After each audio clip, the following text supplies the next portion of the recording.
Hi, welcome to a new video. I wanted to share some practices that have been so paramount to me in order to have more confidence in myself and take my power back. If you're anything like me, then you probably struggled from overthinking and getting anxious and generally just having a hard time being yourself around other people and even knowing what it means to be yourself and who you are. Sometimes I wonder why I feel so drained after social situations and if I'm just being an introvert or if it's just me being so tired of putting on an act all the time. And finally, being alone is the one time where I can really be myself and let down my guard. What I've discovered is that being a people pleaser is saying yes to other people's needs and wants in denial of yourself. Saying yes to yourself is not about being selfish, it's about tending to your internal fire so that you can have more to give. How are you supposed to give anything of value if you let people kick down your fire and toss sand and dirt in there and let people ultimately dim your light?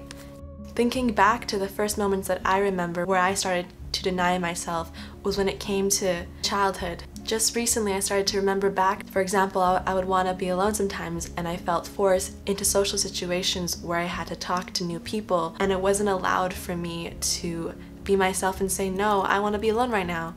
That was not an option, and to say no resulted in punishment. So from those early childhood experiences, I learned that it was not safe to express myself. So as a protection, I subconsciously retreated to my mind, and that was a safe place where I can dream, I can be and do whatever I want, but in this world I'm not safe. And these kinds of childhood traumas that we have are the start of things like anxiety and depression and overthinking and people pleasing. All these things stem from when we don't feel safe to be in our bodies, to express ourselves and our needs. When we learn in early childhood that we have to deny ourselves in order to get love from our parents, we start to project that into other people in our lives, and we're subconsciously asking, am I good enough yet? Am I a good boy? Am I a good girl? Please love me. We start to form a split between who we are and who we need to be in order to get that love. So much so that we forget who we are. I started going to therapy just a few months ago, and one thing I've learned is the importance of boundaries in overcoming people pleasing. It seems really strange. What does boundaries have to do with anything? But doing these practices have helped me discover my voice and start to stand up for myself and really start to listen and know who I am. When our inner child doesn't feel safe, we form a wall to protect us from the world and then form an alter ego to go out and act in these different ways that aren't true to who we are.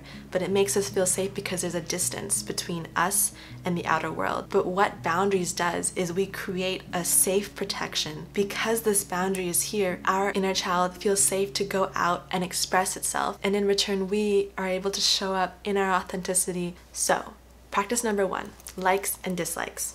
This one's going to really help our inner voice feel stronger, and when we feel seen on the inside and start listening to ourselves, we can stop seeking that external validation.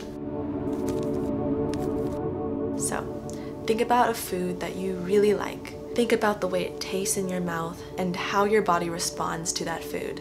And then think about a food that you don't like and really listen to all the subtle nuances in the body, how the body responds to something that it likes. And then do the same for something that you don't like. How about a person that you like and a person that you don't like? Start to practice and tune in to the ways that your body is saying yes and saying no. It's easy for us to always say, yes, yes, I like that. Oh, it's great. I'm fine. Everything is good.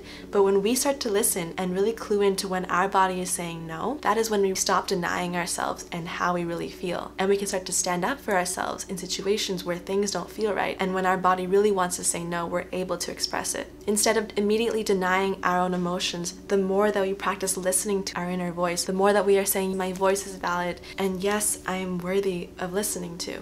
Practice number 2, and this is a boundary setting exercise. Now that we know when our body is saying no, then we can start to communicate it. Our body is the portal to the subconscious mind, so this practice is done through the body and in a safe space. And through practicing this, we are able to reprogram the subconscious mind, and in return, practice boundaries in our real life and stand up for ourselves and be confident in saying no. It's actually so crazy how this simple practice has changed the way that I show up and the confidence I have and how I stand taller, just because I know that I've got my back. And because I've got my back, I can show up in my true self. So what we're going to do is we're going to stand up and we're going to rock our feet back and forth, side to side, and front and back, and really feel your feet on the ground. Feel yourself grounding into the earth. And then we're gonna put our hands on our stomach and breathe into our stomach. 3 deep belly breaths and really feeling your legs like roots to the earth. We're gonna put our hands up and take deep breaths through our core and pushing out. Breathe through the stomach because that is where your power lies. And really start to think of the things that you're saying no to. What are things in your life or in your past even that you wanted to say no to and you couldn't? Start to imagine those situations and using the body to say no. And you can even start to speak out the words that you wish that you said, even just a quiet no, and then gaining the confidence to say no with more strength. One way that this practice has started to show up in my life is in a situation where the conversation got more heated and I felt those tendencies come up of saying, oh, I'm so sorry, it's my fault, and just being quiet and withdrawn. All of a sudden there's this voice that just started to speak up, and it was like, no, I'm not going to tolerate that. And I was so shocked that that came out because that never does. I felt so much empowerment afterwards and knowing, wow, I can stand up for myself. And I felt that inner respect reflected in the other person too, and they were able to see me and see my emotions more clearly and helped us to connect on a deeper level afterwards. I felt stronger and safer to sit through in a difficult situation and prove to myself, I got me, I got my back, and I can handle this, and nobody can make me feel a certain way without my permission. When we are creating boundaries, we are saying yes to ourselves, yes to our well-being. We are showing ourselves that we are deserving of our own love, and we no longer have to seek the external validation to prove to ourselves that we are worthy. When we create that safe space within ourselves, it's like a turtle in a shell. It has this protection, and at first it might be hiding in there, but the more that it feels safe, we're able to come out and show our true colors and be who we are around other people. Now, this is an important key.